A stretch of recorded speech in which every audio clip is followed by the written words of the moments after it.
پرانے زمانے کا ذکر ہے کہ ملک فارس میں ایک ظالم بادشاہ حکومت کرتا تھا۔ لوگ اس کا نام سن کر کانپا کرتے تھے۔ اس کی رعایا میں کوئی بھی ایسا شخص نہ تھا جو اس سے محبت کرتا ہو، سب اس سے نفرت کیا کرتے تھے۔ بادشاہ کا کوئی لڑکا نہیں تھا، بس ایک لڑکی تھی جس کا نام شہزادی اینا تھا۔ بادشاہ کو شہزادی اینا سے بے پناہ محبت تھی۔ ایک دن بادشاہ شکار پر گیا تو اسے راستے میں ایک نجومی ملا۔ بادشاہ نے نجومی کو اپنا ہاتھ دکھایا، مگر نجومی نے کچھ بھی بتانے سے انکار کر دیا۔ مگر جب بادشاہ نے زیادہ اصرار کیا تو نجومی نے ڈرتے ڈرتے کہا، اگر جان کی امان پاؤں تو کچھ عرض کروں۔ بادشاہ نے اس کی جان بخشی کر دی تو نجومی نے بتایا کہ تم بہت ظالم ہو اور اگر تم اپنے ظلم سے باز نہ آئے تو نقصان اٹھاؤ گے۔ ہو سکتا ہے کہ تم اپنے ظلم کی وجہ سے اپنی اکلوتی اولاد سے بھی محروم ہو جاؤ۔ نجومی کی یہ بات سن کر بادشاہ کو بہت غصہ آیا اور اس نے اپنے ساتھیوں کو حکم دیا کہ ابھی اور اسی وقت اس نجومی کو گرفتار کر کے زندان میں ڈال دو۔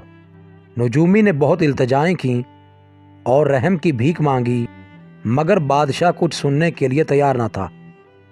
اس واقعہ کو ابھی زیادہ دن نہیں گزرے تھے کہ ایک روز شہزادی اینا بادشاہ کے پاس آئی اور کہنے لگی کہ ایک فقیرنی محل کی دیوار کے پاس بیٹھی رو رہی ہے۔ ابا جان وہ ضرور بھوکی ہوگی، آپ اسے کھانے کے لیے کچھ بھجوا دیں۔ مگر بادشاہ کے دل میں کبھی بھی غریب کے لیے رحم کا جذبہ پیدا نہ ہوا تھا۔ وہ شہزادی اینا کی بات سن کر ٹال گیا۔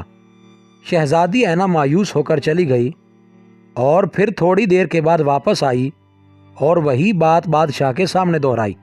بادشاہ شہزادی اینا کے ساتھ محل کی پچھلی دیوار تک آیا اور یہ دیکھ کر اسے انتہائی غصہ آیا کہ وہ فقیرنی بادشاہ کے محل کی دیوار کے بالکل ساتھ ٹیک لگائے بیٹھی ہے۔ بادشاہ نے سپاہیوں کو حکم دیا کہ اس عورت کا سر تن سے جدا کر دو، اس نے ہماری دیوار گندی کر دی ہے۔ بادشاہ کے حکم کی فوراً تعمیل کی گئی اور سپاہیوں کی ایک خاصی تعداد اس فقیرنی کو مارنے کے لیے پہنچ گئی۔ ابھی جلاد حکم کی تعمیل کرنے ہی والا تھا کہ وہ فقیرنی اچانک دھوئیں میں تبدیل ہو گئی، اور پھر سب کی حیرت کی انتہا نہ رہی جب وہاں فقیرنی کی بجائے ایک پری کو کھڑے دیکھا۔ پری نے بادشاہ سے کہا، اے ظالم انسان، میں ہی یہاں تیرے محل میں صرف تجھے آزمانے کے لیے آئی تھی کہ تو کتنا ظالم انسان ہے، اب تجھے تیرے کیے کی سزا ملے گی۔ اتنا کہہ کر پری نے شہزادی اینا کی طرف اشارہ کیا اور تھوڑی دیر بعد پری اور شہزادی اینا دونوں محل سے غائب ہو گئی۔ اب تو بادشاہ بہت پریشان ہوا۔ اس نے سارے شہر میں منادی کرا دی کہ جو شہزادی اینا کو ڈھونڈ کر لائے گا اسے منہ مانگا انعام دیا جائے گا۔ دور دور سے لوگ شہزادی اینا کی تلاش میں نکل پڑے، مگر کوئی بھی کامیاب نہ ہو سکا۔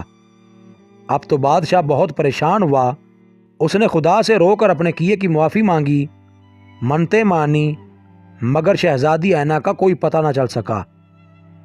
یوں بادشاہ کو اپنے کیے کی سزا مل گئی۔ ہمیں بھی چاہیے کہ کبھی بھی کمزوروں پر ظلم و زیادتی نہ کریں، کیونکہ اللہ کی لاٹھی بے آواز ہے، ظالم کسی وقت بھی اللہ کی گرفت میں آ سکتا ہے۔ مزید اچھی ویڈیوز کے لیے چینل کو سبسکرائب کریں اور بیل کے آئیکن کو لازمی پریس کریں۔